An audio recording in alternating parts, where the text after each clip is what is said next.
नमस्कार मंडळी, मी आपली अनुपमा.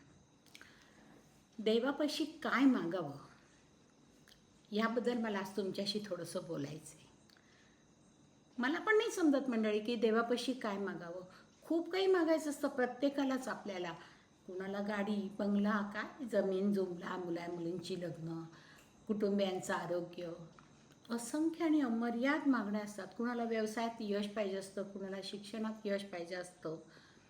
आता मला सांगा, हे सगळं मिळालं तर संपणार आहे का मागून आपलं? पुन्हा काहीतरी उमणं आहे असं वाटणारच आपल्याला. मागतच राहणार आपण आणि देव पुरवत राहील कदाचित. पण त्यामुळे पुढे जाऊन काय?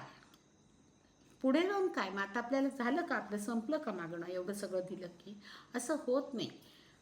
समाधान हे कुठे मिळत नाही आपल्याला. आपल्या पूर्वजांनी आपल्याला सांगितलं की देवापाशी काही मागू नये. बरोबर बोलतात ते, पण मग आम्हाला तर मागायचं, मग आम्ही कुणापाशी मागायचं?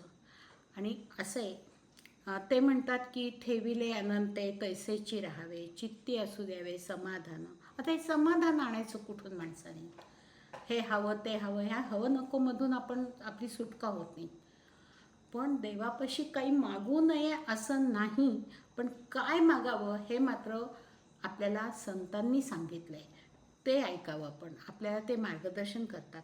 आता समर्थ रामदास स्वामींची प्रार्थना आहे ना, म्हणजे मला ती फार आवडते. ते काय म्हणतात की कोमल वाचा दे रे राम, विमल करणी दे रे राम, प्रसंगी ओळखी दे रे राम, धूर्त कळा मज दे रे राम, हितकारक ते दे रे राम, जनसुखकारक दे रे राम, अंतर पारखी दे रे राम, बहुजन मैत्री दे रे राम, विद्या वैभव दे रे राम, उदासीनता दे रे राम, मागो नेणे दे रे राम, मज न कळे ते दे रे राम, तुझी आवडी दे रे राम, दास म्हणे रे सद्गुणधाम, उत्तम गुण मज दे रे राम. मोठी प्रार्थना आहे, पण आता ह्या 4 ओळीतनं मला काय वाटतं की म्हणजे मला जे सांगायचं ते यातनं येतं की समर्थांनी आपल्याला सांगितलंय देवापाशी काय मागावं. मागावं ना, जरूर मागव, पण काय मागावं?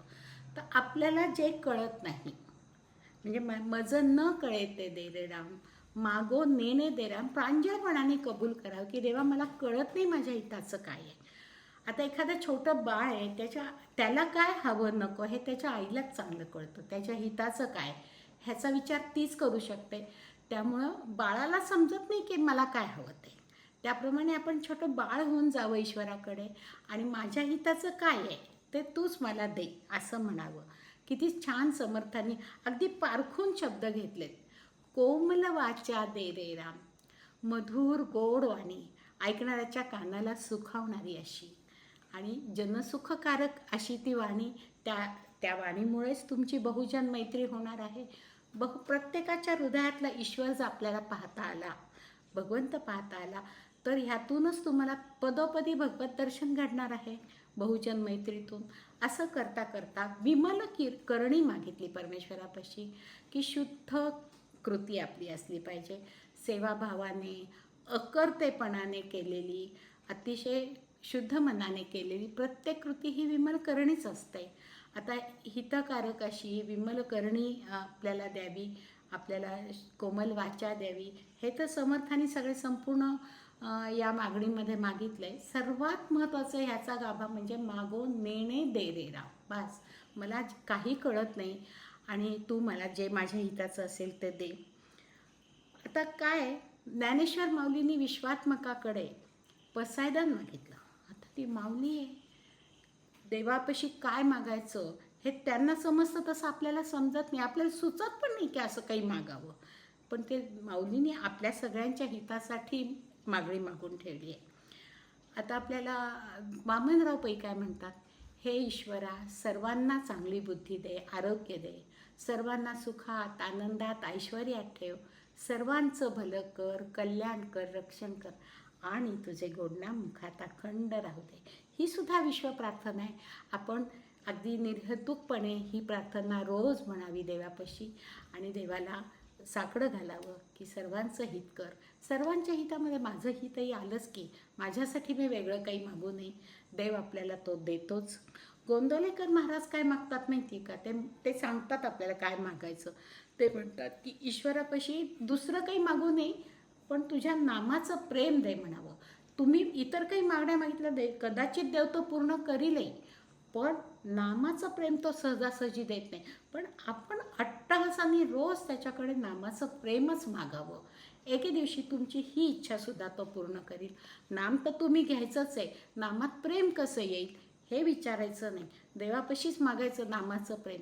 आणि असं करता करता करता आपल्याला एक दिवशी नामाचं प्रेम येईल आणि मग काहीही मागायचं शिल्लक राहणार नाही. ज्या वेळेला आपण नामात बुडून जाऊ परमेश्वराच्या, त्यावेळेला आपलं कृतार्थ जीवन होऊन जाणार आहे. आणि हेच मला तुम्हाला सांगायचं होतं.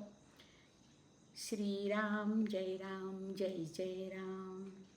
दिगंबरा दिगंबरा श्रीपादवल्लभ दिगंबरा.